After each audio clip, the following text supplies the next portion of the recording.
দরকার। আচ্ছা, আজকে হচ্ছে মূলত গ্রন্থ সমালোচনা ক্লাস। গ্রন্থ সমালোচনাটাকে আগে বোঝার বিষয়টা আছে, গ্রন্থ সমালোচনাটা কি জিনিস। আপনারা অনেক কিছু পড়ে আসছেন, সাহিত্য পড়ে আসছেন। সাহিত্যের আরেকটা রূপ হচ্ছে গ্রন্থ সমালোচনা। কেন বললাম এটা, উত্তরটা আপনারা আমার কথা শেষে বুঝতে পারবেন। গ্রন্থ সমালোচনা জিনিসটা হচ্ছে, আপনারা অনেকে মনে করেন গ্রন্থের সমালোচনা করতে, ঠিক আছে? আপনারা কি মনে করেন? গ্রন্থের সমালোচনা করা, ঠিক আছে? আপনারা যদি বিভিন্ন বই দেখেন, বইয়ের মধ্যে একটা বই আছে শিকড়ের, একটা বই আছে, একটা বই আছে হচ্ছে ম্যানুয়ালের, একটা বই আছে, ঠিক আছে? আরো এরকম আরো অনেকগুলা বই আছে, আপনারা গ্রন্থ সমালোচনা বই পাবেন। তো শিকড়ের বইটা যদি আমি ধরি, সেক্ষেত্রে দেখবেন তারা গ্রন্থ সমালোচনার নামে হচ্ছে গ্রন্থের বিবরণ দিছে। আর ম্যানুয়াল বইটাতে অনেকটা ভালো লেখা আছে। তো যারা হচ্ছে মনে করেন যে বই পড়তে চান, তারা হচ্ছে ম্যানুয়াল বইটা দেখতে পারে। হ্যাঁ, এটা হচ্ছে, আমি যদি বলেন যে ভাই বই হিসাবে কোনটা দেখলে ভালো হবে গাইডলাইন হিসেবে, সেক্ষেত্রে আমি ম্যানুয়ালের কথা বলবো। আচ্ছা, এটা একটা গেল। তো গ্রন্থের সমালোচনা মানে কি? কিন্তু ম্যাক্সিমাম বইতে এই শব্দটা, জিনিসটাকে খুব বাজেভাবে তুলে ধরা হয়েছে এবং ভুলভাবে তুলে ধরা হয়েছে। এবং আমি যেসব কথাবার্তা বলবো, আমি হচ্ছে পুরো বাংলা বিভাগের অনেকগুলো শিক্ষকের কথাগুলো নিয়ে আসবো, এবং দুইজন বাংলা বিভাগের যারা লিখে আর কি, যারা আগে বাংলা পড়াতো, প্লাস হচ্ছে হলো গ্রন্থ সমালোচনার বস বলা হয় যাদের, তাদের দুইটা ফরম্যাট আমি আপনাদের সামনে তুলে ধরবো। এটা আমার নিজের ফরম্যাট, এটা তাদের ফরম্যাট, যাতে হচ্ছে আপনারা খুব ভালোভাবে পরীক্ষাতে লিখতে পারেন, ঠিক আছে? তো গ্রন্থের সমালোচনাটা আসলে কি? গ্রন্থের সমালোচনা মানে হচ্ছে গ্রন্থের সম আলোচনা। কি জিনিস? আগে এটা বুঝেন, গ্রন্থের সম আলোচনা। তো ভাই, সম আলোচনা মানে কি জিনিস? মানে গ্রন্থটাকে আলোচনা করবেন, কিন্তু আপনার নিজের কিছু পয়েন্ট আউট বা পয়েন্ট অফ ভিউ থেকে হচ্ছে আলোচনা করেন, ঠিক আছে? পয়েন্ট অফ ভিউ, কিছু পয়েন্ট অফ ভিউ আছে। আমরা আওয়াজ না করি, ঠিক আছে? তাহলে হচ্ছে যেহেতু এটা একটু ডিপ টাইপের ক্লাস, এটা তো হচ্ছে আওয়াজ করবো পরে, যখন না বুঝলে আওয়াজ করবো। হ্যাঁ, এছাড়া আমরা আওয়াজ করবো না, যেহেতু একটু ডিপ ক্লাস। একটু বুঝার চেষ্টা করবেন, ওখানে অনেক কিছু বুঝার আছে। আপনার গ্রন্থ সমালোচনার একটা, আপনাদের কাছে একটা ত্রাস থাকে, কিভাবে লিখতে হয়, একটা ভয় থাকে। হ্যাঁ, সাহিত্য রিটেন যখন শুরু করেন তখন থেকে একটা ভয় কাজ করে। এবং ম্যাক্সিমামই হচ্ছে গ্রন্থ সমালোচনাতে কম নাম্বার পান পরীক্ষাতে।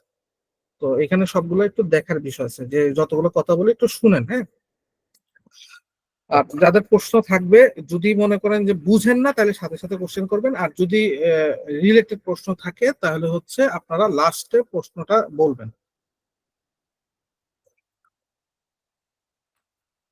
আমি হচ্ছে ঠিক 7:30 থেকে ক্লাস শুরু করছি। আমি হচ্ছে মাঝখানে মিটিং হচ্ছিলাম, আমি এখন পর্যন্ত ল্যাপটপের সামনে আছি, ঠিক আছে? কথা বলেই যাচ্ছি। হ্যাঁ, একবারে এখানে 7:30 থেকে বসা। আচ্ছা, তো যেটা বলতেছিলাম, তো পয়েন্ট অফ ভিউ থেকে আলোচনা কর। হ্যাঁ, তো পয়েন্ট অফ ভিউ কি, এখানে কতগুলো ভাগ আছে, ওই ভাগ থেকে হচ্ছে আপনার ওই গ্রন্থটাকে আলোচনা করুন। তাহলে গ্রন্থ সমালোচনা মানে কি? গ্রন্থের সম আলোচনা করা। সম আলোচনা মানে একটা পয়েন্ট অফ ভিউ থাকবে আপনার নিজের, ওই বেসিসে হচ্ছে আপনি আলোচনা করবেন, ঠিক আছে? এই জিনিসটাই হচ্ছে ম্যাক্সিমাম বইতে বুঝায় না, কোনো কোনো জায়গাতে একবারে এটাকে টোটালি রং ভাবে উপস্থাপন করা হয়েছে।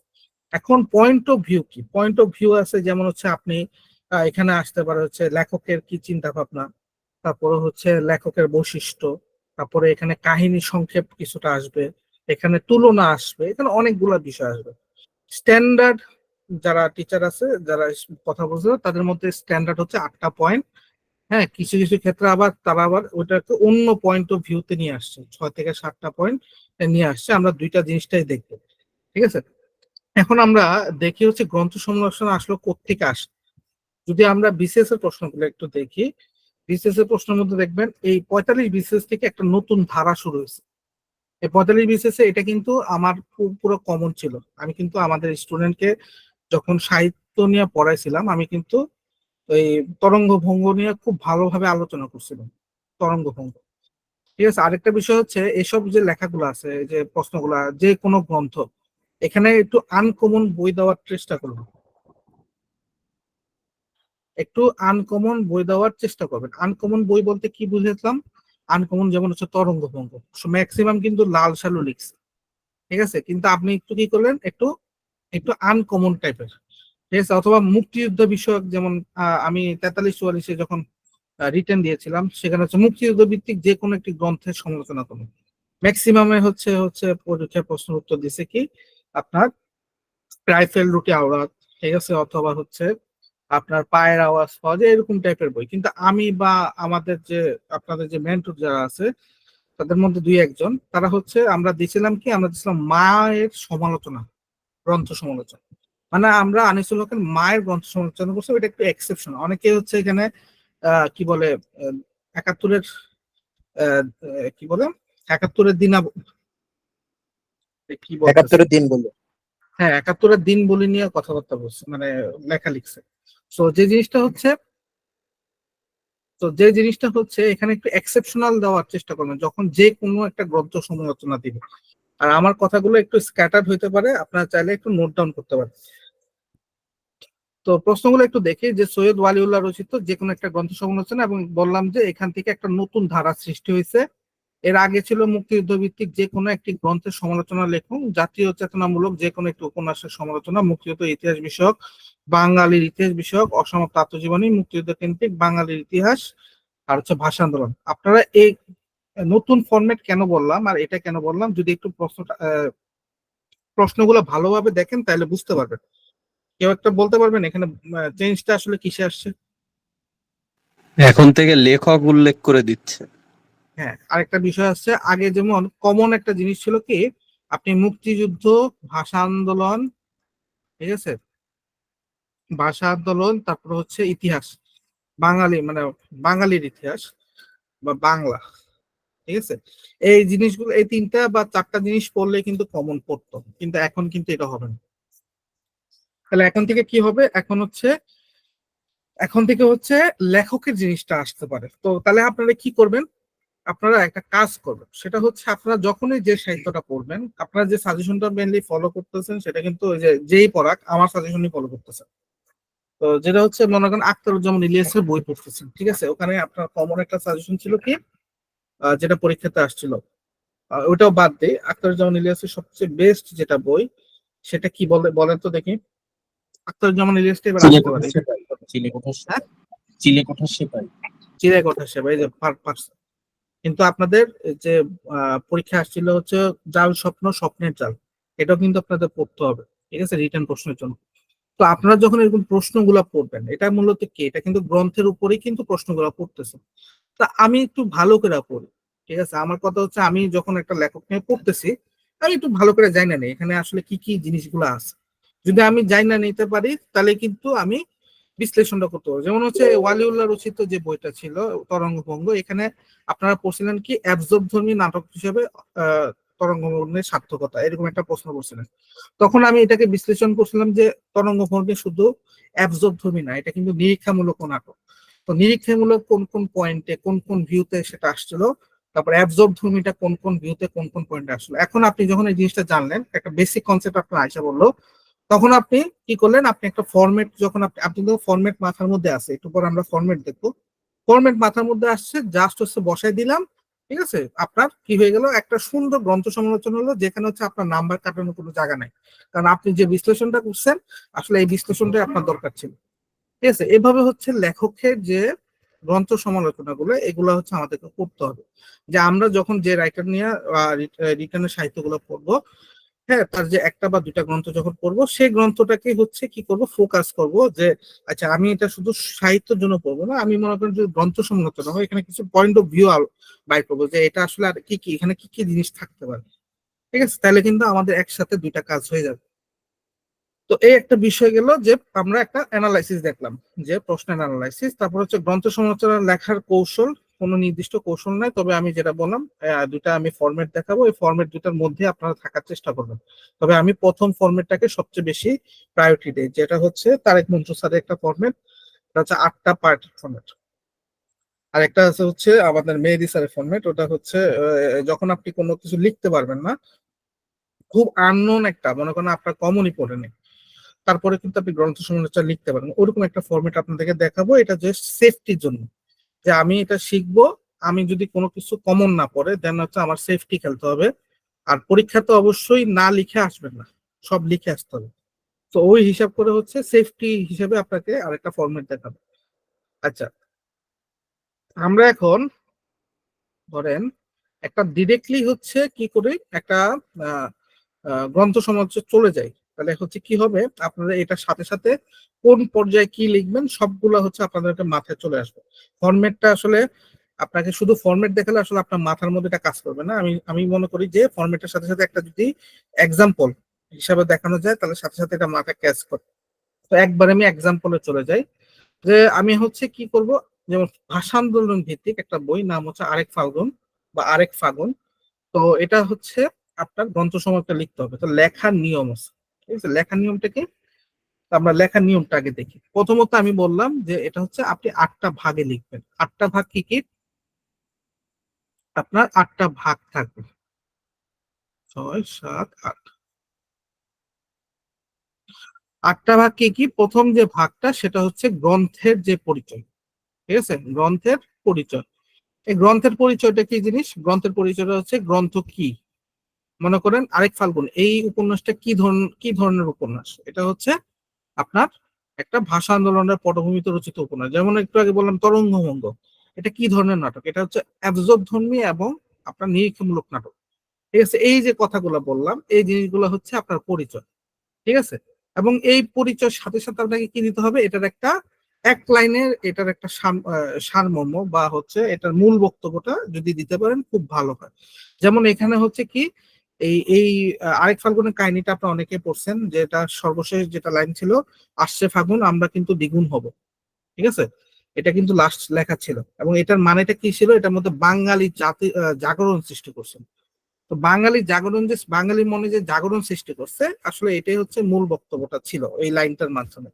তাহলে আমার কি হবে, আমি এর সাথে আমি পরিচয় দেওয়ার সাথে সাথে একটা লাইন লিখবো, সেটা হচ্ছে আপনার 52 21শে ফেব্রুয়ারি বাঙালি জাতির বাঙালির মনে যে চেতনা সঞ্চার করেছিল তার বাস্তব আলেখ হিসেবে এই উপন্যাসটি বিবেচনার যোগ্য। মানে হচ্ছে আপনার এটা আপনার নিজের ভাষায় লিখবেন। আর এখানে কোনো কিছু আপনি মুখস্থ করবেন না। সবচেয়ে বড় কথা, আমি আমি ব্যক্তিগতভাবে গ্রন্থ সমালোচনা হচ্ছে আপনি ওই টাইমে, পরীক্ষা হলে ওই টাইমে যে লেখাটা দিতে পারবেন, হ্যাঁ, মুখস্থ করার প্রতি আমি আসলে মানে এটা আশা করি না। ঠিক আছে, গ্রন্থ সমালোচনা লেখা যায় একবার টাইমে। আপনি এখন বৈশাখ যেটা লিখবেন, হ্যাঁ, আপনার ফর্মেট ঠিক রেখা আপনি চিন্তা থেকে যেটা লিখবেন ওইটাই বেস্ট লেখা। ঠিক আছে, আমি যেটা মনে করি, এবং আপনি লেখার পরে আপনি নিজেও এটাকে বলবেন যে আমি ভালো লিখছি। ঠিক আছে, আমি কখনো মুখস্থের প্রতি বেশি এটাতে করি না, যে আপনি মুখস্থ করার দরকার নেই, জাস্ট কাহিনীগুলোকে একটা সিকোয়েন্সের মধ্যে নিয়ে আসবেন, যে এটার পরে আমি এটা লিখবো, এটার পরে এটা লিখবো, এরকম একটা কাহিনী। মনে করেন আমরা যেভাবে করতাম একটা ছোট একটা পেজের মধ্যে, হ্যাঁ, আমরা হচ্ছে এটা একটা শর্টকাট একটা জিনিস লিখে ফেলতাম। এটা কিন্তু লিখতে 6 পেজ লিখতে হবে কমপক্ষে, 5 থেকে 6 পেজ লিখতে হবে, মাথায় রাখেন কিন্তু। তো 5 থেকে 6 পেজ যদি লিখতে হয়, আর হ্যাঁ, গ্রন্থ সমালোচনা। হ্যাঁ, গ্রন্থ সমালোচনা 5 থেকে 6 পেজ লিখতে হবে। আপনার মার্ক থাকবে 15 মার্ক। হ্যাঁ, 20 থেকে 22 লাইন না লিখতে বলছিল তারেক মঞ্জুর স্যারের। আরেক বন্ধু স্যার বলছে পাঠ হচ্ছে এটা আপনি 5 থেকে 6 পেজ লিখবেন। এটা যে যে বলুক, এটা হচ্ছে আপনি 5 থেকে 6 পেজ লিখবেন। কেন লিখবেন এটা আপনি যখন, এটা আমি পুরাটা যখন লেখা শেষ করবো, এই লেখাটা আপনার যে পুরাটা লেখা আছে, আপনি এটা কি 22 লাইনের মধ্যে লেখা মনে হতেছে? সবসময় মনে রাখবেন যে, সবসময় যেটা মনে রাখবেন সেটা হচ্ছে আপনি কম লিখলে আপনি সারাংশ বাদে, সারাংশ বাদে অন্যগুলো ফরম্যাটের কোনো একবারে মানে কি বলে আটকানো নাই, বাধা নাই। সারাংশতে 3 লাইনের মধ্যে শেষ করতে হবে, এটা মাথায় রাখবেন। কিন্তু বাকি যেগুলো আছে সেগুলোর ক্ষেত্রে আপনার তারেক মঞ্জুর স্যার কিন্তু খাতা দেখবে না, এটা আপনাকে মাথায় রাখতে হবে। ঠিক আছে, তো সেক্ষেত্রে আপনাকে কিভাবে লিখতে হবে, সেক্ষেত্রে আপনি লিখবেন যে আপনি কাহিনী নির্ভর কিছু লিখবেন না। আমি যেটা বললাম যে কাহিনী নির্ভর কিছু লিখবেন, আপনি কি লিখবেন, গ্রন্থের সমালোচনা করবেন। এবং সেটা সমালোচনা আপনি 3 পেজে করতে পারেন, 5 পেজে করতে পারেন, কিন্তু আমি মনে করি যে 5 6 পেজ হচ্ছে অন্য মার্কের জন্য স্ট্যান্ডার্ড। ঠিক আছে, আপনার মার্ক এখানে বিষয়, আপনি মার্ক কত তুলবেন। কথা বুঝতে পারছেন ভাই, যে প্রশ্ন করছিলেন? ভাই পূর্ণ জি নাম্বারের ভাই। জন্য যদি 5 6 পেজ লিখি তাহলে তো আপনি টাইম নিয়ে আপনি হয়তো আপনি সমস্যা হবে যখন না। আপনি যখন লিখতে বসবেন, আপনি যখন লিখতে পারবেন, আপনি যখন একটা পড়ার পরে আপনি যখন লিখবেন, আপনার কাছে কি বলে 5 6 পেজ গ্রন্থ সমালোচনার জন্য 15 মিনিট আপনার আরো সময়, দেখবেন যে আপনার 1 মিনিট 2 মিনিট বেঁচে যাবে, আপনার হাত অটোমেটিক চলতে থাকবে। আপনি এখানে তো চিন্তা করে লিখবেন না, আপনি হচ্ছে পয়েন্ট গুলো মাথায় আছে, পয়েন্টের আলোকে খালি লিখতে থাকবেন, ঠিক আছে, তখন আপনার অত বেশি সময় লাগে না। আর আমরা তো ভাইয়া লিখে আসছি, এমন না যে আমরা লিখে আসিনি, আমরা লিখেও আসছি, আমরা ক্যাডার হয়ে আসছি, ঠিক আছে, কামরুল ভাইয়ের ক্যাডার হয়ে আসছে, এই নোটটা কামরুল ভাইয়ের নোট, ঠিক আছে। তো যে জিনিসটা হচ্ছে এগুলা আমরা লিখে আসছি, যেহেতু আমরা লিখে নাম্বারটা পাইছি, তো আমরা জানি আসলে এভাবে কি করতে হবে। আর সবসময় মনে রাখবেন যে ওই যেটা বললাম, সারাংশবাদে কোথাও কোনো বাধা নিষেধ নাই লিখাতে। আপনাকে রচনাতে বলা আছে 1000 ওয়ার্ড লিখতে, 1000 ওয়ার্ড তো 10 পেজেই লেখা যায়, কিন্তু আপনার রচনা যদি আপনি 10 পেজের মধ্যে শেষ করে দেন, আর আরেকজন যদি 15 পেজ সে ডাটা সহ লিখে, ডাটা সহ সে 15 থেকে 18 পেজ লিখে, তাহলে নাম্বার টিচার কাকে দিবে আপনি নিজে একটু চিন্তা করেন, ঠিক আছে। এখানে কিন্তু শব্দটা ম্যান্ডেটরি না, আমার কথাটা বুঝে গেছে। সো ফ্যাক্টরটা হচ্ছে সারাংশটা আপনি ক্লিয়ারলি 3 লাইনে লিখতে হবে। এছাড়া যা কিছু আছে যেমন ভাব সম্প্রসারণ, ঠিক আছে, তারপর হচ্ছে আচ্ছা আরেকটা হচ্ছে চিঠি। চিঠির ক্ষেত্রে হচ্ছে বাম ডান এটা একটু কমপ্লিট রাখবেন, ঠিক আছে। এর বাদে হচ্ছে সবগুলোর ক্ষেত্রে হচ্ছে আপনার যে আপনার আলোচনা করাটার মধ্যে কখনো বাধা নিষেধ নেই, এটা একটু মাথায় রাখবেন। তো যেটা বলতেছিলাম, প্রথম হচ্ছে পরিচয়, দ্বিতীয় নাম্বার হচ্ছে ঔপন্যাসিকের পরিচয়, যে লেখক, লেখকের পরিচয়, লেখক কে, সে কি করছে। এখানে বেশি কিছু আপনার লেখার দরকার নাই, ঠিক আছে। এখানে হচ্ছে মানে এখানে অনেকগুলা লেখা আছে, লেখক হচ্ছে সে, তার অনেকগুলা গ্রন্থ আছে, এর মধ্যে এটা উল্লেখযোগ্য, এরকম সামথিং লিখে দিলেও হয়ে যাবে।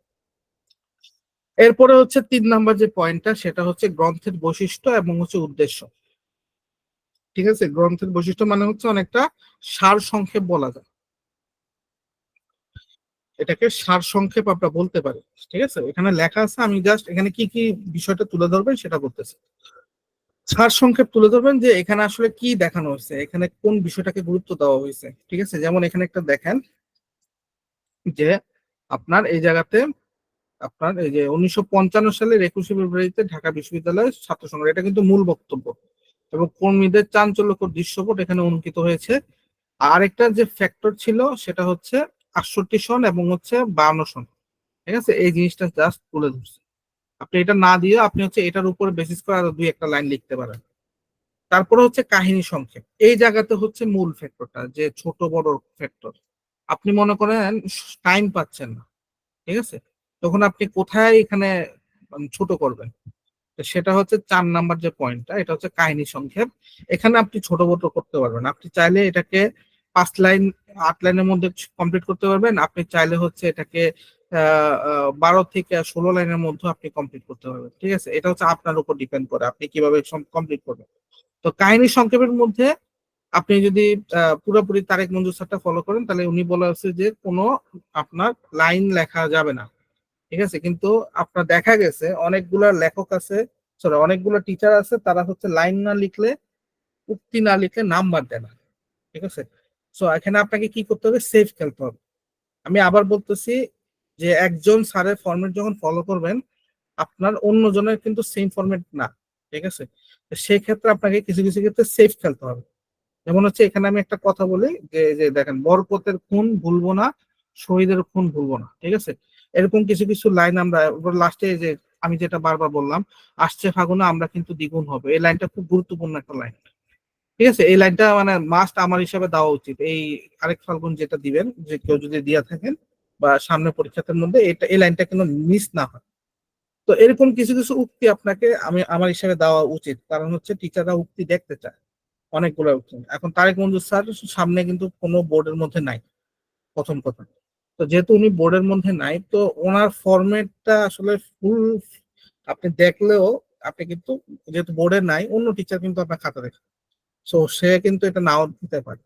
সেই জন্য বলতেছি যে কাহিনী সংক্ষেপের মধ্যে আপনি অনেক কিছু করতে পারবেন। আপনি চাইলে ওনার ফরম্যাটেও যেতে পারেন, ওনার ফরম্যাটে হচ্ছে আপনি কোনো উক্তি দেওয়া লাগবে না। কিন্তু আমি বলবো আপনি উক্তি দেওয়া উচিত এবং এখানে একটু বর্ণনামূলক লেখা উচিত আমার হিসাবে। এরপরে যে পয়েন্টটা হচ্ছে 5 নাম্বার পয়েন্ট, সেটা হচ্ছে মতবাদ, ঠিক আছে। এই মতবাদটা আসলে কি জিনিস, এই মতবাদটা যেমন এখানে আমার কি কি বিষয়গুলো তুলে ধরছে, যেমন হচ্ছে এখানে আমরা কিভাবে হচ্ছে বাঙালির চেতনা প্রকাশ পাইছে এটা ফুটে উঠছে, ঠিক আছে। এখানে আমরা একটু দেখি মতবাদটা একটু একটু জিনিস আছে, এই জন্য একটু দেখি। এই বইয়ে অনেকগুলো চরিত্রের সংমিশ্রণ, চরিত্র নিয়ে কথা বলা আছে। মনে হচ্ছিল প্রত্যেকটি চরিত্রের প্রয়োজন আছে, ছোট বড় অবদানগুলো এখানে ম্যাক্সিমাম জিনিসগুলো একটা কমন লেখার মতো, ঠিক আছে, মানে আপনি চাইলে এই জিনিসটা আগে থেকেই একটা সেট আপ করে রাখতে পারেন, যেটা হচ্ছে আমরা পরবর্তীতে একটা ফরম্যাট যখন দেখবো সেখানে আমরা দেখাবো যে সেট আপ, এটা একটা সেট আপের মতো মতবাদটা জাস্ট হচ্ছে কিছু শব্দ যোগ আর বিয়োগ করবেন। হ্যাঁ, যে কি বলে সবগুলো চরিত্রের ছোট ছোট অবদানগুলো বইয়ের আবেদনও বাড়িয়েছে দ্বিগুণ। তারপর হচ্ছে বাঙালিয়ানা চেতনার কথা বলছে, তারপর রোমান্টিক দৃষ্টিভঙ্গি, এখানে কিন্তু রোমান্টিক দৃষ্টিভঙ্গিও ছিল দুইটা ক্যারেক্টারের উপরে। আর লাস্টে তো হচ্ছে অত্যাচারের বিরুদ্ধে নতুন করে জেগে ওঠার কথা তুলে ধরা হয়েছে। এরপরে যে জিনিসটা মতবাদ দেওয়ার পরে, মতবাদটা মূলত হচ্ছে যে দৃশ্যপট চরিত্র এগুলোর একটা মিক্স আপ আর কি। হ্যাঁ, দৃশ্যপট চরিত্র প্লট কেমন ছিল এগুলোর একটা মিক্স আপ হচ্ছে মতবাদ। 6 নাম্বার যেটা, এটা আমার হিসাবে হচ্ছে সবচেয়ে আপনাকে অন্যদের সাথে হচ্ছে ডিফারেন্স করবে এই পয়েন্টটা। ঠিক আছে, এটা হচ্ছে তুলনা। তুলনাটা আসলে কি জিনিস, মনে করেন এই আরেক ফাল্গুনের মতোই কিন্তু ভাষা আন্দোলনের অনেক অনেক অন্যান্য বইও আছে, অনেকগুলা বই আছে। তারপরে নিরন্তরে ঘণ্টাধ্বনি, ঠিক আছে, তারপরে এছাড়া হচ্ছে আরো কয়েকটা বই আছে। তো আপনার আসলে তুলনা হবে ওসব বইয়ের সাথে। ঠিক আছে, যেমন হচ্ছে একটু আগে বললাম কি বলে মায়ের কথা বললাম, মানুষ লোকের মায়ের সাথে হচ্ছে আপনি চাইলে ম্যাক্সিম গুরকির মার বই তুলনা করতে পারেন। ওখানে মা বলতে ওইটা বুঝাইছে, এখানে মায়ের একটা তুলনা, মানে এমন ভাবে তুলনাটা করবেন যেন আপনার এই লেখাটা, মানে আপনি যে বইটা পড়তেছেন এটা ওই বই থেকে উপরে থাকে। ঠিক আছে, তুলনাটা সবসময় এটার সাথে নিচের একটার সাথে তুলনা করবেন, বা এমন একটা তুলনা করবেন, এমন ভাবে তুলনা করবেন যেন এই বইটা আপনার একটা সুপারিয়র টাইপের। এবং এই লেখাটাই হচ্ছে আপনার নাম্বারটা বাড়াইতে সাহায্য করবে, 6 নাম্বার পয়েন্টটা। ঠিক আছে, 7 নাম্বার পয়েন্টটা কি ছিল? 7 নাম্বার পয়েন্টটা হচ্ছে আপনার সার্থকতা। ঠিক আছে, তো সার্থক কিভাবে, যে এই পয়েন্ট হিসাবে এটা সার্থক। এটা আপনার মতো আপনার অনেক অনেক জায়গাতে সার্থকতা প্রশ্নের উত্তর দিচ্ছেন, ওখানে যেভাবে সার্থকতা উত্তর দিচ্ছেন জাস্ট এখানে 2-3 লাইনের মধ্যে সার্থকতা জিনিসটা দেখাবেন। এবং সর্বশেষ হচ্ছে মন্তব্য, যেটা এখানে মিসিং আছে, এই মন্তব্যটা আপনাকে লাস্টে দিতে হবে, যেটা হচ্ছে সর্বোচ্চ 2 লাইন। ঠিক আছে, তো এই হচ্ছে আপনার সার্থকতার মধ্যে কি কোনো সমালোচনা করা যাবে? মানে কোনটার মধ্যে নেই, সার্থকতার মধ্যে শিকড় সার্থকতার মধ্যে নাজিলে, কোনো সমালোচনা নাই, সমালোচনা নাই, কেন এটা সার্থক। আচ্ছা, ঠিক আছে, এটা শিকড় মহসিন নাজিমের মধ্যে দেখলাম যে মানে আনিসুল হকের মাকেও মানে একটু এই জন্যই তো বললাম উপন্যাসটাকে, মৌসুমী নাজিলা বই পড়বেন না। আমার প্রথম দিকে আপনি প্রথম ক্লাসটা থেকে আমি বলে আসি মৌসুমী নাজিলা বই হচ্ছে দুনিয়ার সবচেয়ে ফালতু একটা বই। এটা টিকে আছে কারণ বাজারে অন্য কোনো বই নেই। আপনি এত সময় দিয়া বই লিখা বাজারে ছাড়বেন, এত মানুষের সময় আসলে নাই। আপনি ভালো ভালো কোনো টিচার দেখবেন না যে সে সময় দিয়ে বই বই লেখা তারপর বই ছাড়তেছে বাংলার জন্য। ঠিক আছে, এই জন্য হয়ে গেছে কি এটা একচ্ছত্র হয়ে গেছে। কিন্তু মহসিনা নাজিরের বইয়ের মধ্যে ফালতু অনেকগুলো জিনিস আছে। ইনফ্যাক্ট হচ্ছে তাকে প্রশ্ন যেভাবে দেওয়া হয়, এটা আমি একবার বলছিলাম যে সাহিত্যের মধ্যে একটা প্রশ্ন আছে, এটা উত্তর যেভাবে দেওয়া উচিত। ঠিক আছে, একটা প্রশ্ন ছিল সম্ভবত, আমি মনে করতে পারতেছি না। তা এটার মধ্যে আসলে আপনি মনে করেন এটাই মানে 2-3টা আমরা নিজেরই, আপনার যদি আমি প্রশ্ন করি যে এই প্রশ্নের উত্তর আপনি কি লিখবেন, তখন আপনার বলবেন যে এই 2-3টা পয়েন্ট আপনার থাকা উচিত।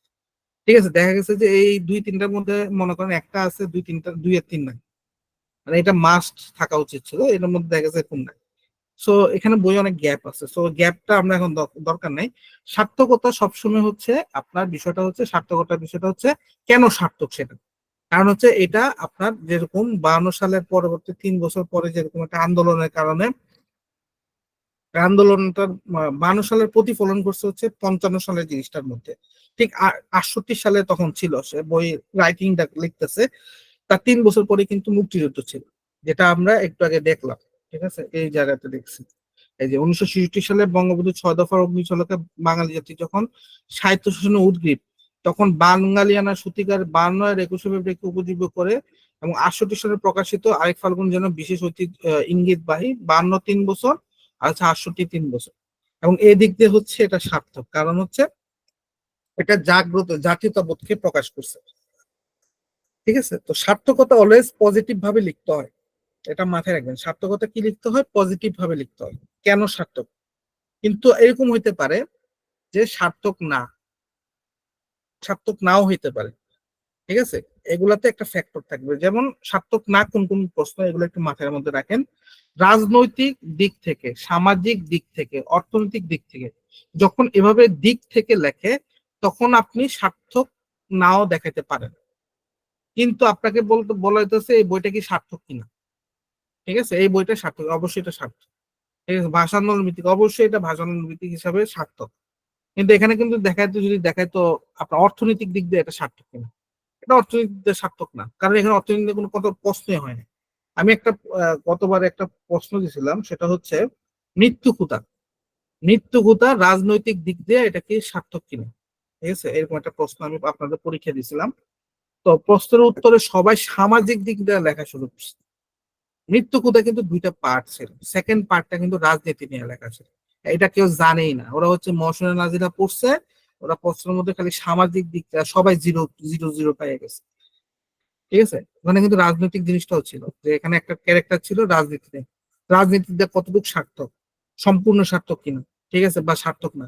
আপনাকে আসলে ওই গ্রন্থটা বুঝতে হবে, যে এটা নিয়ে সার্থকতা লিখবেন তার সম্পর্কে একটু জানতে হবে, আইডিয়া থাকতে হবে যে এটা কি কোনো ভাগ আছে কিনা।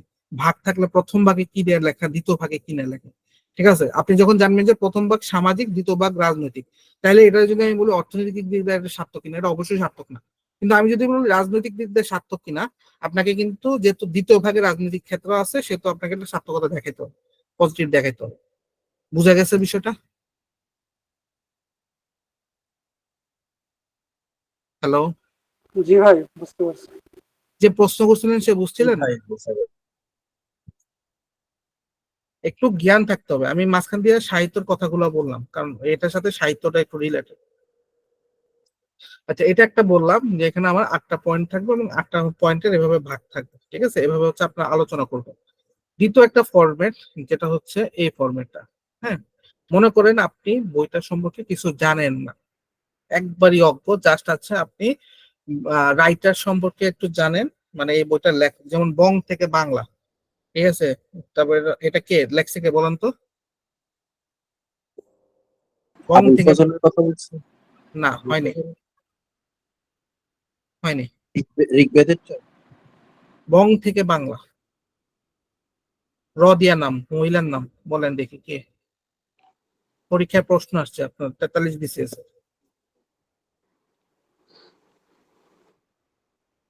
আপনারা কোশ্চেন রাবেয়া অ্যানালাইসিস খাতুন। হয়নি, আপনারা কোশ্চেন দেখেন না? 43 বিসিএসে কি আসছে, 44-এ কি আসছে, 41-এ কি আসছে, এগুলা দেখেন না? সাহিত্য বা অন্যান্য প্রশ্ন, এগুলো একটু মাথায় রাখতে হবে, কোন প্রশ্ন কখন আসছে এগুলো দেখতে হবে, মাথায় রাখতে হবে। বং থেকে বাংলা হচ্ছে রাজি রেজিয়া রাজিয়া বেগম। হ্যালো? হ্যাঁ, জি ভাই, ক্লিয়ার শোনা যাচ্ছে। সরি, রিজিয়া রহমান, রিজিয়া রিজিয়া বেগম রহমান। না, sorry, রিজিয়া রহমান। তো রিজিয়া রহমান লিখছে হচ্ছে বং থেকে বাংলা। কিছু বলতেছেন? আমি শুনতেছি না, আপনি একটু আওয়াজ বাড়িয়ে কথা বলতে হবে। হ্যালো? আচ্ছা, আপনার কথা শোনা যায় না, আপনি আবার আনমিউট করে কথা বলুন। আচ্ছা, তো যেটা বলতেছিলাম, তো এই মনে করেন রিজিয়া রহমান বং থেকে বাংলা। ঠিক আছে, আপনি এটার সম্পর্কে কোনো আইডিয়া নেই। তো জাস্ট হচ্ছে আপনি বুঝছেন যে রিজিয়া রহমান লেখছে, রিজিয়া রহমানের কয়েকটা বইয়ের নাম আপনি জানেন। ঠিক আছে, আর বং থেকে বাংলাতে নর্মালি বোঝা যায় এটা হচ্ছে বাংলা, মানে বাংলাদেশ বিষয়ক কোন একটা বিষয়। জাস্ট এতটুকু আপনি বুঝছেন। তাহলে এখন আপনি এটাতে গ্রন্থ সমালোচনা লিখবেন। গ্রন্থ সমালোচনা তো আপনি ফাঁকা দিয়ে আসতে পারবেন না, তাহলে আপনাকে লিখতে হবে। তাহলে আপনি কিভাবে লিখবেন? সেই ক্ষেত্রে হচ্ছে ফরম্যাটটা হচ্ছে, আপনি এই ফরম্যাটে যখন লিখবেন আপনার অনেক কিছু আপনার স্কিপ হয়ে যাবে। ঠিক আছে, আপনার দেখা যাবে যে কাহিনী সংক্ষেপ স্কিপ হয়ে যেতেছে, অনেক কিছু স্কিপ হয়ে যাবে। ঠিক আছে, একটা ফরম্যাট আপনি দাঁড়া করে ফেলতে পারবেন। তা আমরা আসলে এখন দেখবো হচ্ছে, যদি আপনি না কমন পড়ে তাহলে সেক্ষেত্রে কি করবেন। তাহলে ধরেন এখানে গ্রন্থের নাম দিলেন বং থেকে বাংলা। ঠিক আছে, বং থেকে বাংলা দিলেন, তারপরে লেখকের নাম দিলেন কি, আপনার রিজিয়া রহমান। বাংলাদেশের ম্যাক্সিমাম বই হচ্ছে প্রথমা প্রকাশন থেকে লেখা, আর একটা হচ্ছে ধ্রুব এস, এটা একটা কমন বিষয়। ঠিক আছে, তো আপনি এই 4টা দিয়ে দিলেন, বাকি 2টা 3টা বাদ দিয়ে দিলেন ধরেন। ঠিক আছে, এটা হচ্ছে আপনি তখন মনে নাই। হ্যাঁ, এই 4টা জিনিস আপনি বুঝতে পারছেন, আপনি লিখলেন, তারপরে এখন শুরু করলেন বাংলা ইতিহাস সাহিত্যে আপনার কার নাম, সে হচ্ছে রিজিয়া রহমান, তার নাম হচ্ছে অনন্য, তিনি তার সৃজনশীল প্রতিভা, এভাবে একটা ফরম্যাট আপনার লেখা আছে, আর যা সেটা মুখস্থ লিখতে থাকবেন। এটা ফরম্যাটটা মাথায় আছে, লিখতে থাকবেন, নোমায় লিখতেছেন। ঠিক আছে। তিনি মূলত একজন কি, রিজিয়া রহমান কি ছিলেন, একজন আপনার, যদি কিছু মনে না পড়ে যে এটা কি উপন্যাসিক না কবি, সে হচ্ছে লেখক। তিনি একজন মূলত লেখক হিসেবে পরিচিত। ঠিক আছে, বা কথা সাহিত্যিক, কিছু হইলে কথা সাহিত্যিক ঢুকে দিবেন। ঠিক আছে, তারপর তিনি একাধারে আরো কিছু দিবেন, কবি উপন্যাসিক লিখলেন। ঠিক আছে, এরকম করে আপনার এই উপন্যাসের জায়গায় লিখবেন হচ্ছে এটা উপন্যাস, বং থেকে বাংলা উপন্যাস, সেটা কাহিনীটা মোটামুটি নিটল, বা যদি নাটক হয় নাটকের কাহিনীটা মোটামুটি নিটল। ঠিক আছে, ঠিক এরকম আপনি জাস্ট এখানে যা আছে, হ্যাঁ, কপি পেস্ট করবেন।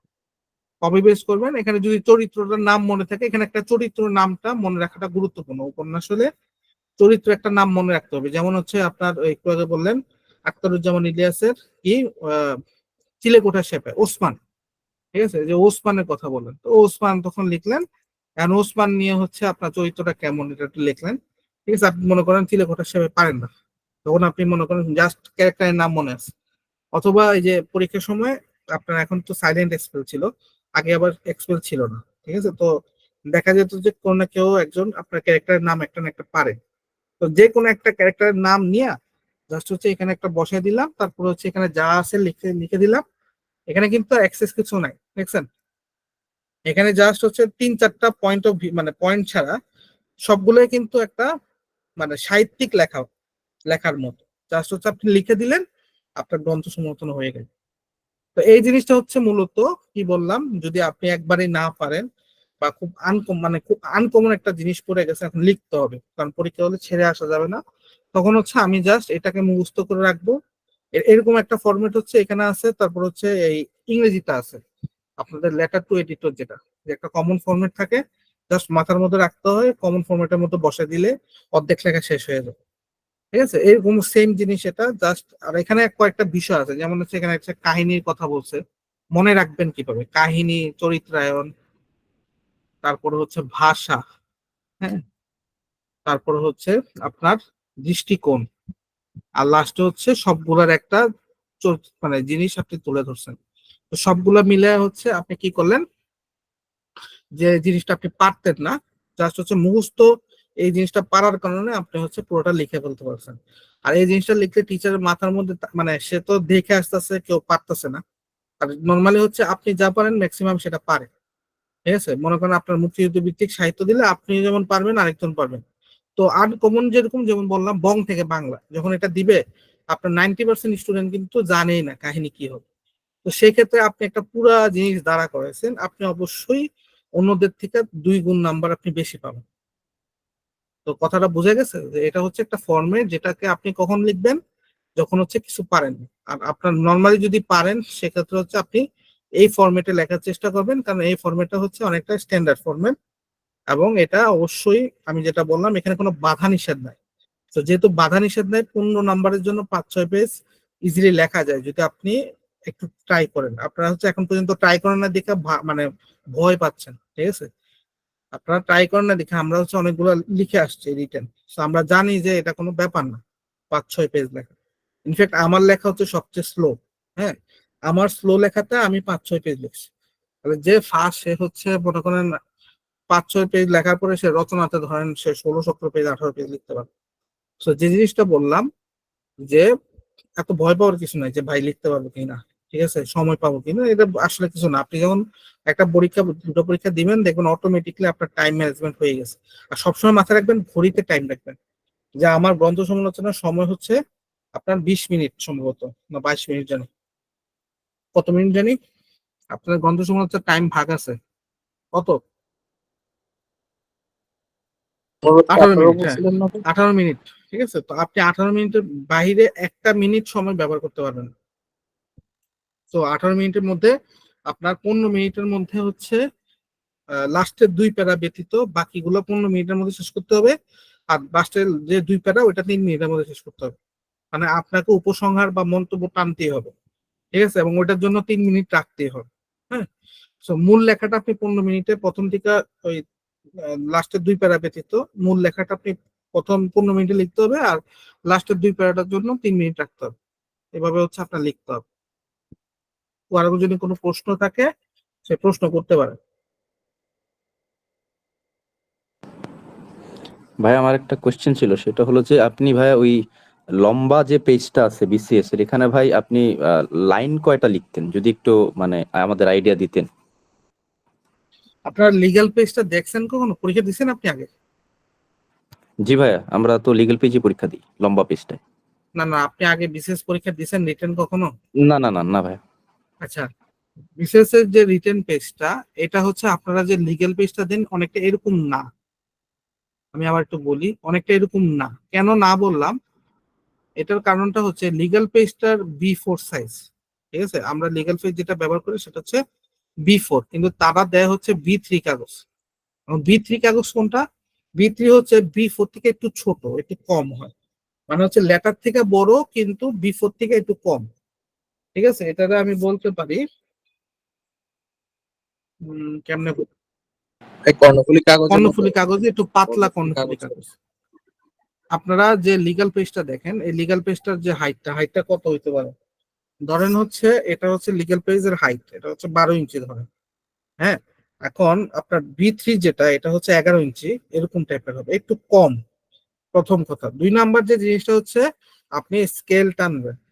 আপনারা লিখবেন কিভাবে? লেখার আবার সিস্টেম আছে। এখানে কিন্তু চুরি চামারি আছে। চুরি চামারি কি? আপনি এখানে 1 ইঞ্চি টানলেন, এখানে 1 ইঞ্চি টানলেন, ঠিক আছে? আবার এখানে একটা বাস দিবেন, ঠিক আছে? তো আপনি এখানে স্কেলটা আমার থাকে না। স্কেল হচ্ছে আপনি যেখানে গ্রন্থ সমালোচনা লিখবেন ওই পেজগুলো টানা থাকবে না। আপনি তো এক্সট্রা পেজে গ্রন্থ সমালোচনা লিখবেন। কথা বুঝেন নাই?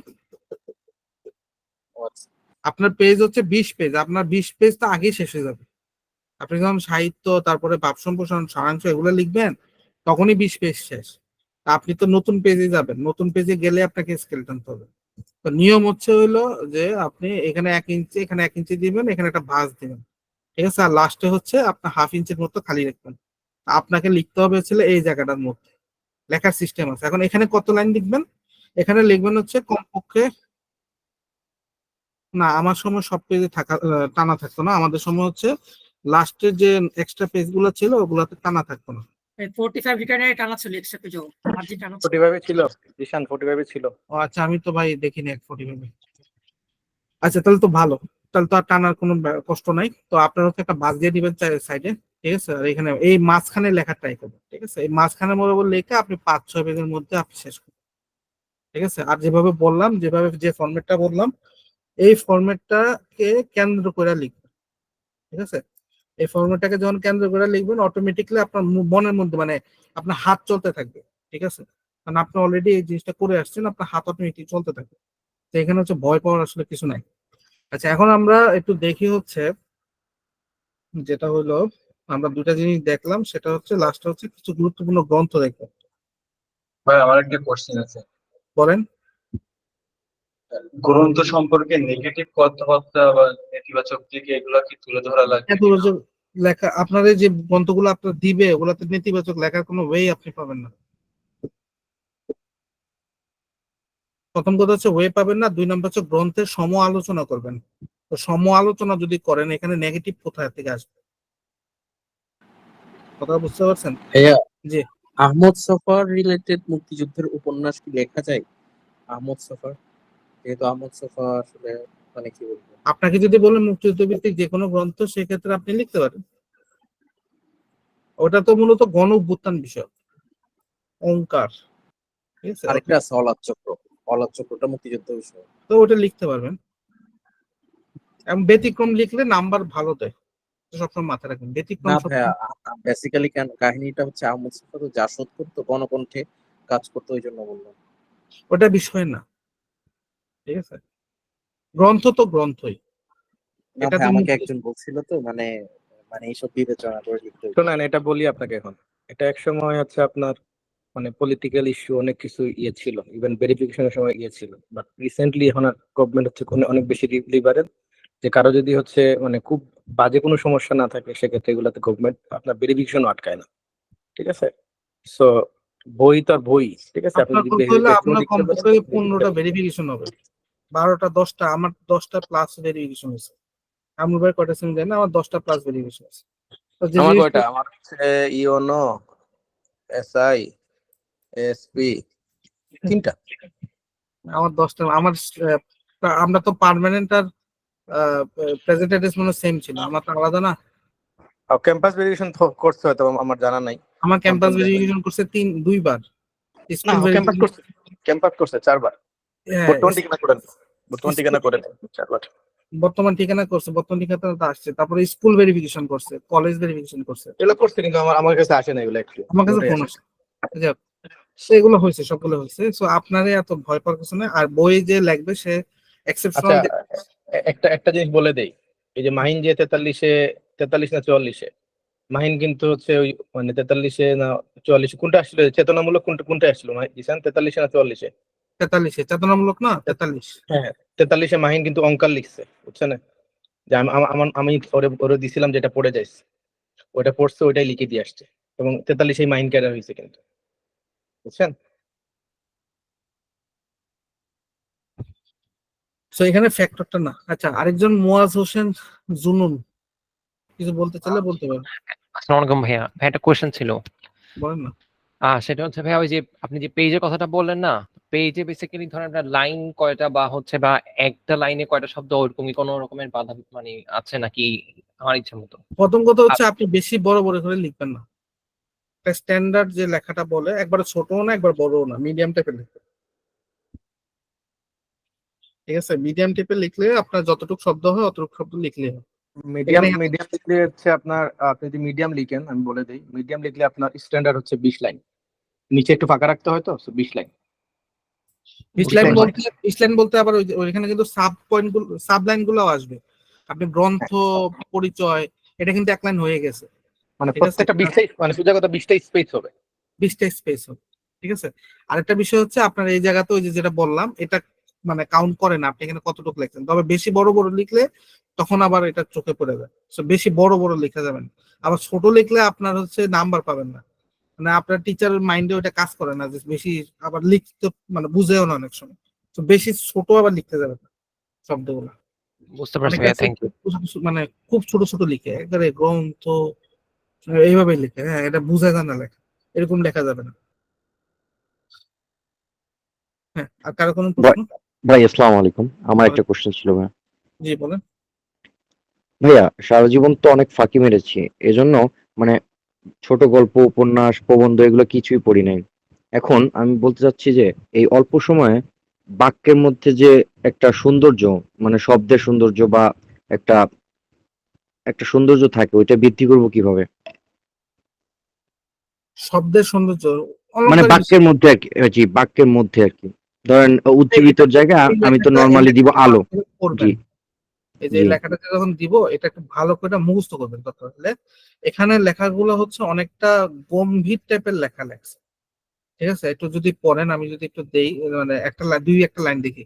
যেমন একজন ঔপন্যাসিক জীবনকে কিভাবে দেখেছেন তা দেখানোর তাড়না থেকে মূলত উপন্যাসটি লেখেন। সেদিক থেকে দেখলে দেখা যাবে আলোচ্য উপন্যাসে ঔপন্যাসিক বিশিষ্ট জীবন বোধের পরিচয়। মানে এখানে একটু কিছু গম্ভীর টাইপের শব্দ আছে। আর গম্ভীর টাইপের শব্দগুলো হচ্ছে আপনি এখন তো কম সময়, আপনি হচ্ছে ফোকাস করবেন এখানে একটু ফোকাস করবেন, প্লাস হচ্ছে মূল কাহিনীটা মাথার মধ্যে রাখবেন। এত গম্ভীর টম্ভীর যাওয়া দরকার নেই। আপনার কিভাবে ফরম্যাট আছে, স্ট্যান্ডার্ড ফরম্যাট, ফরম্যাট অনুসরণ করবেন। আর হচ্ছে হলো মূল থিমটা মাথায় নেই। আর অনেক প্রশ্ন, সাহিত্যের প্রশ্ন কোনো অভাব নেই। আপনি কয়টা পড়বেন সাহিত্যের প্রশ্ন? ঠিক আছে, তো এখানে মূল একটা কাজ আমরা যেটা করি সেটা হচ্ছে আপনার কাহিনীটা মনে রাখি, জাস্ট এই এই কাহিনী, এই কাহিনী। তো এটা নিয়ে আপনি পরে মনে করেন এই কয়েকগুলো শব্দ যেগুলো আপনি নিজেই বুঝবেন, ঔদিত্য বোধ, হ্যাঁ, তারপর হচ্ছে হলো ঔচিত্য বোধ, জীবন তাড়িত, হ্যান ত্যান অনেকগুলো শব্দ আছে, এগুলো আপনার নিজের মাথার মধ্যে আসবে। জীবন বোধ, ঠিক আছে, তারপর হচ্ছে সর্বাগ্য দৃষ্টভঙ্গি, দৃষ্টিকোণ, ঠিক আছে, তারপর হচ্ছে মুন্সিয়ানার পরিচয়। এগুলা অনেক গভীর গভীর শব্দ আপনি পাবেন, এমন পড়তে সময় পাবেন। তো এগুলো একটু মাথায় রাখবেন যে এগুলো আমি ব্যবহার করবো। বুঝতে পারছেন? আর সব সময় ধন্যবাদ ভাই। রাখবেন যেটা হচ্ছে কাহিনী সংক্ষেপ গুলো মাথায় থাকতে হবে। আমার মূল কাহিনী যেন ভুল না হয়। হ্যাঁ, যা ইচ্ছা তা করি, মূল কাহিনী যেন ঠিক থাকে। এক্ষেত্রে ভাই আমি নোট করেছি 4-5 লাইনের মধ্যে এরকম হ্যাঁ, একটা ওইটা আমি বলতেছি। আমি আপনাদেরকে একটু আগে যেটা দেখাইলাম, এখানে কিন্তু আমি দেখাইছি যে এই যে এখানে একটা কথা বলছিলাম যে আমার ক্ষেত্রে আমি যেটা করছিলাম যে এই কি বলে গ্রন্থ সমালোচনা, হ্যাঁ, আমি একটা ছোট পেজের মধ্যে আমার বেশি লাইন লাগে, আমার এখন মনে হয় আমি খুঁজলে পাবো, যাই হোক, বেশি হলে 5-6 লাইনের বা 7 লাইনের মধ্যে আমি গ্রন্থ সমালোচনা লিখে ফেলেছি। ঠিক আছে, 7 লাইন বলতে হচ্ছে 7-7 14 লাইন। না আমি হচ্ছে এখানে কাগজের মতো আমার লেখাগুলো দেখলে বুঝবেন, না দেখলে আসলে বুঝবেন না। তো খুব ছোট ছোট লেখা, হ্যাঁ, এখানে হচ্ছে 7 লাইন, এখানে 7 লাইন, এই 14 লাইনের মধ্যে হচ্ছে আমি পুরো গ্রন্থ সমালোচনা লিখে ফেলছি। ঠিক আছে, কি কি লিখবো, কি কি আসলে কিভাবে দিব, সব লিখে ফেলছি। তো এইভাবে হচ্ছে মনে রাখতে হয়, সাহিত্যের ক্ষেত্রে সেম। তবে আমি সাহিত্য যেহেতু একটু ভালো পারতাম, তো সেক্ষেত্রে আমার আসলে এত বেশি কষ্ট করা লাগে না, কারণ আমি সাহিত্যগুলো বারবার চর্চা করতাম। হ্যাঁ, তো এটাতে আমার একটু আমি হেল্প পাইছি। তবে গ্রন্থ সমালোচনাতে আমি এটা করছি।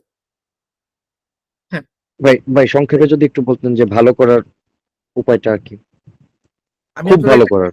ছিলাম তো চর্যাপদের ক্লাস দিইনি, প্রথম ক্লাসটা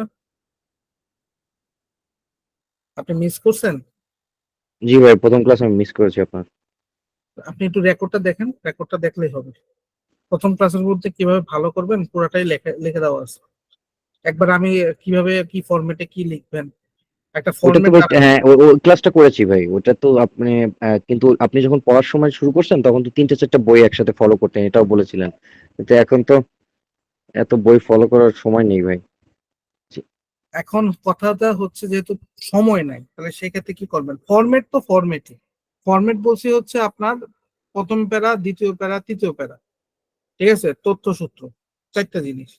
তো প্রথম প্যারাতে আপনি হচ্ছে মূল কাহিনী, মূল বক্তব্য লিখবেন। দ্বিতীয় প্যারাতে হচ্ছে যে জিনিসটা চাইছে সেটা লিখবেন। তৃতীয়তে আপনি মন্তব্য লিখবেন। এটা হচ্ছে মূল ফর্মেট। এখন আপনি কাহিনী পড়ছেন, কাহিনী পড়ার পরে কি করবেন, আপনি হচ্ছে কাহিনীর একটা মনে করেন 3 লাইন পড়ছেন, ধরেন একটা জিনিসের 3 লাইন পড়ছেন, যে 3 লাইনের জিনিসটা আপনার মাথায় আছে আর কিচ্ছু মাথায় নেই। তো সেই ক্ষেত্রে কি করবেন, সেক্ষেত্রে করবেন কি, এই 3 লাইনের মূল বক্তব্যটা আপনি ফার্স্টে এখানে দিলেন, এই 3 লাইনটা আপনি ভাঙবেন, ভাঙ্গা এটার হচ্ছে মূল বক্তব্যটা বাড়াবেন। আবার এখানে গুরুত্ব পরিসীম টাইপের লেখা লিখবেন না, এখানে লিখতে হবে কিন্তু স্ট্যান্ডার্ড লেখা লিখতে হবে। মানে আপনি এমন ভাবে ভাঙবেন যেন এখানে লেখাগুলো দেখলে মনে হয় আপনার এক এক লাইন এক এক রকম পরিচয় দিতেছে। ঠিক আছে, তো এটার আপনি ভাঙ্গা লিখলেন এখানে মূল বক্তব্য, এবং শেষে হচ্ছে মন্তব্যটা দিলেন। মন্তব্যটাও কিন্তু আপনার কি হবে, মন্তব্যটাও হচ্ছে আপনার এই মূল বক্তব্য যেটা ছিল, মূল বক্তব্যে এখান থেকে যে জিনিসটা দেন নাই ওইটারই হচ্ছে আবার এখানে কমপ্লিট করে দেবেন। তা আপনার যে 3 লাইন ছিল আপনি কিন্তু পুরো ফরম্যাটের মধ্যে নিয়ে আসছেন, তা আপনার প্রশ্নের উত্তর তো হয়ে গেছে, শেষ। এখন আপনি এখানে একটা কথা বলছি, যেমন আপনাকে পংক্তি দিতে বলছে, এখন আপনি পংক্তি পারেন না, ঠিক আছে, আপনার অবশ্যই নাম্বার কমবে, এখানে আসলে কিছু করার নাই। ঠিক আছে, উক্তি বা পংক্তি দিতে বলছি, আপনি যদি না দিতে পারেন এখানে নাম্বারটা কমবে। ঠিক আছে, তারপরে কি বলছি, তারপরে বলছি যে আমি কিন্তু সবগুলোতে মূল বক্তব্য রাখছি। যেমন হচ্ছে অনেক বইতে ভুল দেওয়া, ভাষা তত্ত্ব নিয়ে কথা বলছিলাম, ভাষা বিতর্ক, এই জিনিসটা ম্যাক্সিমাম বইতে হচ্ছে ভুল দেওয়া। ঠিক আছে, আপনি বইটা খুলে দেখেন, আপনি হচ্ছে ওই আশুতোষ ভট্টাচার্যের বইটা খুলে দেখেন, সেখানে স্পষ্ট লেখা আছে বজ্রযান থেকে হীনযান থেকে বজ্রযান, বজ্রযান থেকে মহাযান। ঠিক আছে, এটা ম্যাক্সিমাম বইয়ের মধ্যে লিখে নেয়, এটা তো তাদের ভুল, তারা কেন লিখেন। কিন্তু আমি তো মূল, এই যে আপনি যে 3টা 4টা শব্দ, যে 3টা মূল কথা ছিল, ঠিক আছে, 3টা মূল কথা বজ্রহীন, এটা আপনি মাথায় রাখছেন, আপনি পুরো প্রশ্ন উত্তর লিখতে পারবেন, এমন না যে লিখতে পারবেন না। ঠিক আছে, মানে আপনাকে মূল কথাগুলো মাথায় রাখতে হবে।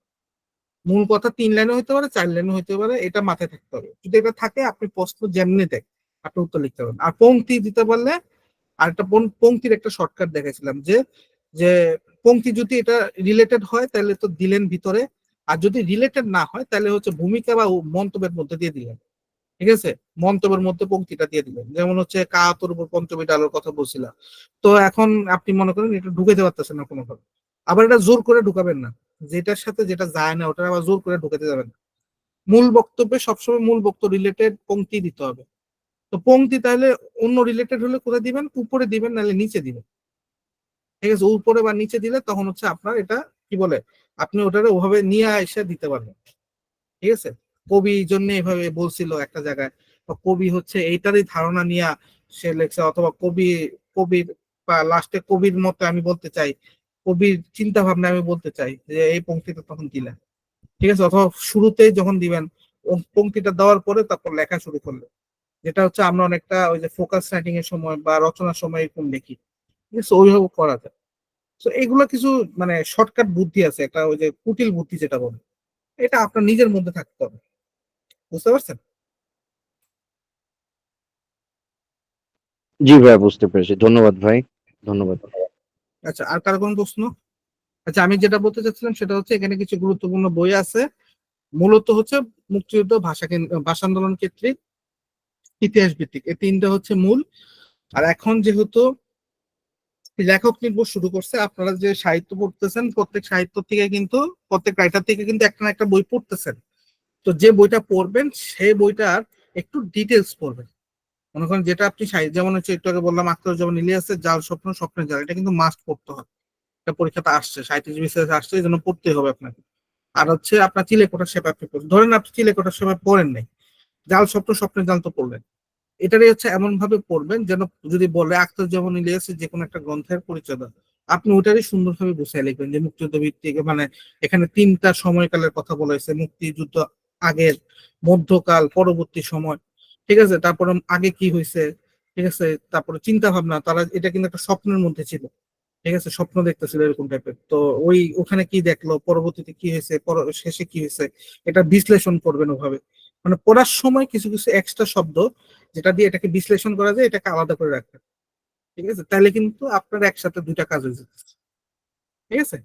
আর এখানে কিছু দেওয়া আছে, এটা চাইলে পড়তে পারেন, তবে এখন একটু চেঞ্জ আছে যেহেতু, তারপরেও আমি বলি যে স্টার যেগুলো আছে 4 স্টার এবং 3 স্টার যেগুলো আছে, এগুলো হচ্ছে আপনাদের কোনো না কোনো ভাবে হেল্প করবে, ঠিক আছে। আপনি যখন লিখতে বসবেন আপনাদের কোনো না কোনো ভাবে, মানে যেমন দেখা গেছে যেমন চেতনা ধর্মী, ঠিক আছে, এটাতে আপনি মনে করেন চেতনা ধর্মীর মধ্যে আপনার মায়ের কথা বলা যায় অথবা ওঙ্কারের কথা বলা যায়।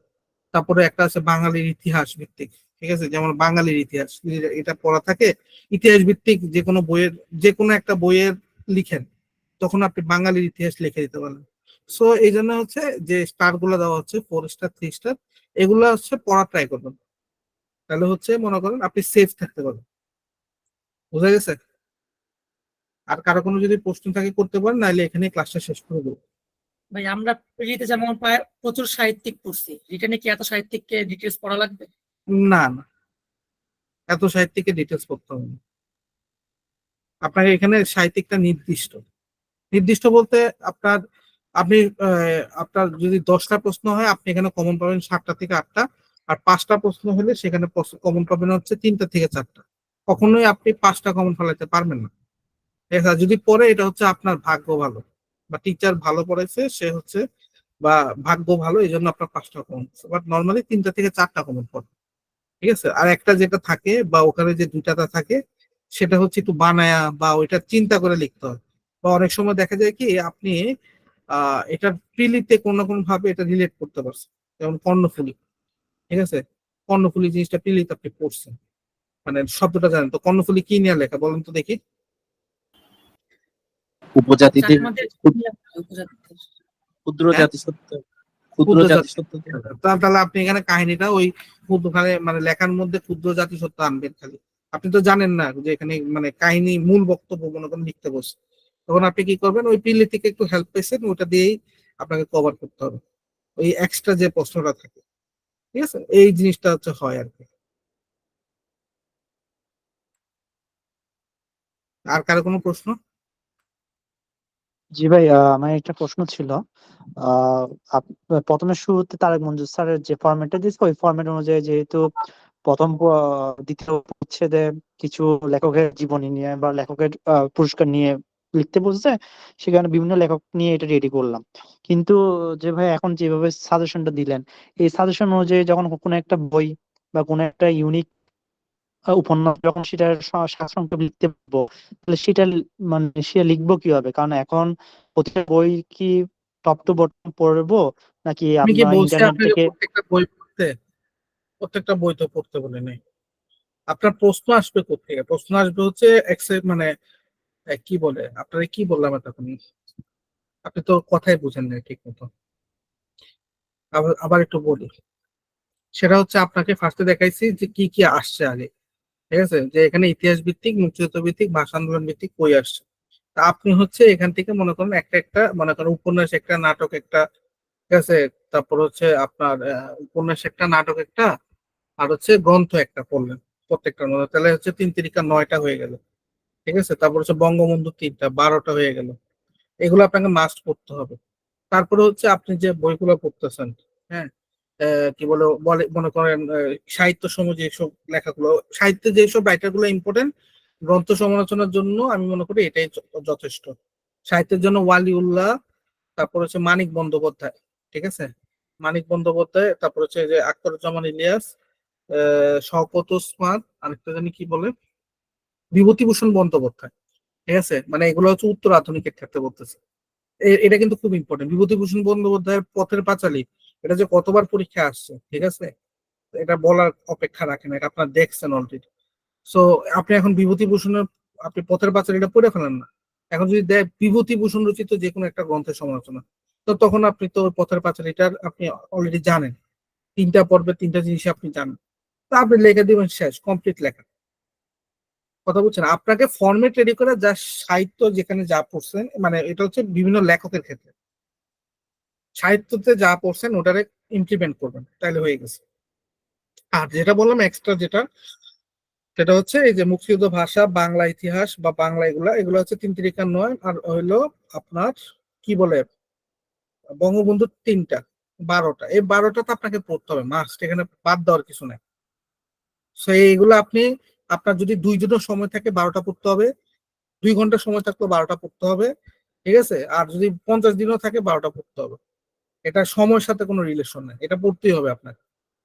কথা বুঝতে পারছি, বুঝতে পারছি। জি ভাই, বুঝছি। ভাই আমি বলছিলাম যে মানে এই 12টা পড়লাম ঠিক আছে, কিন্তু যদি ইউনিক কোনো বইয়ের ক্ষেত্রে ইন্টারনেট থেকে সাজেশন নিই, মনে করেন মাঝে মাঝে দেখা যায় যে বিভিন্ন ওয়েবসাইটে যে কোনো একটা বই নিয়ে 3 4 পেজের একটা সারসংক্ষেপ দেয়া থাকে, অথবা হুম। মাঝে মাঝে একটু দেয়া থাকে, এখন ওখান থেকে কিভাবে সাহায্য নিতে পারি? হ্যাঁ, নিতে পারেন, আমরা তো নিতাম। যেমন হচ্ছে আমি যখন রবীন্দ্রনাথ ঠাকুর পড়ছি, আপনাকে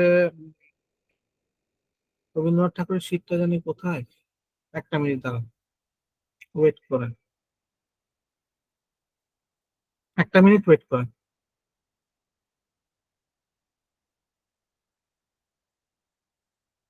প্লিজ।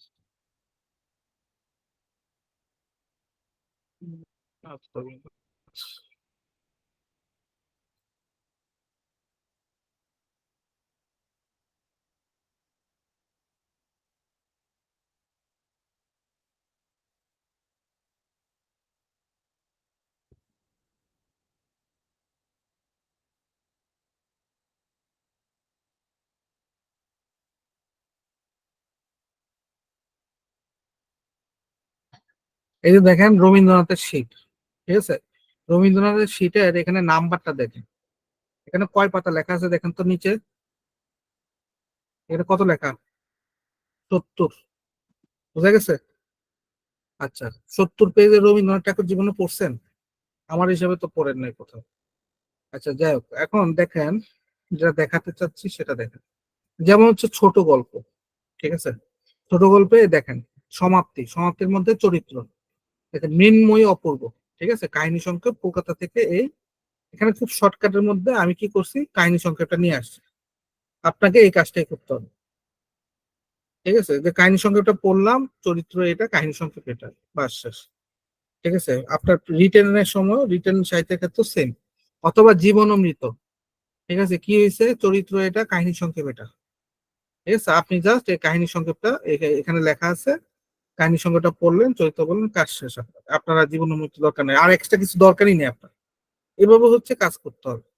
অথবা ধরেন এক রাত্রি, এগুলো কিন্তু বিভিন্ন জায়গা থেকে কালেকশন করা, যে এক রাত্রের কাহিনী সংখ্যা, তারপরে হচ্ছে জীবন ও মৃত্যুর কাহিনী সংখ্যা, এগুলো বিভিন্ন জায়গা থেকে হচ্ছে কালেকশন করা জিনিস।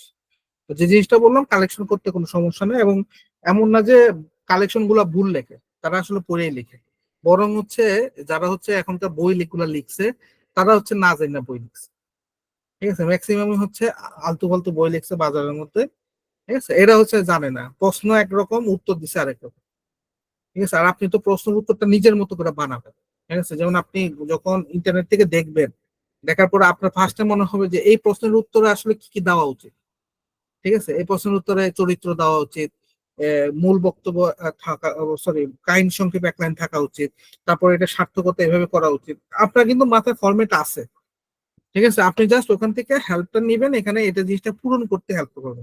আর ওখানে যে বইগুলা, এই বইগুলাতে মনে করেন আগের থেকে আলতু ফালতু লেখা, ওগুলা থেকে আপনি নিলেও কিন্তু আপনার ওই ফরম্যাটের মধ্যেই আনতে হবে। আলটিমেটলি হচ্ছে আপনার মাথায় হচ্ছে মূল জায়গা, সেটা হচ্ছে ইন্টারনেট হোক আর জাহান্নাম থেকে হোক, জিনিস আইন না এখানে ইনপুট করতে হবে যে এই জায়গাতে আমার প্রশ্ন যদি এরকম হয়, আমি এই জায়গাতে এই লাইন লিখবো, এই জায়গাতে এই লাইন লিখবো। কথাটা বুঝাইতে পারছি? আপনি যেখান থেকে ইচ্ছে সেখান থেকে সাহায্য নিতে পারেন, কোনো ফ্যাক্টর নাই, কোনো সমস্যা নেই। বোঝা গেছে? জি ভাইয়া, বুঝতে পেরেছি। আর কারো কোনো প্রশ্ন?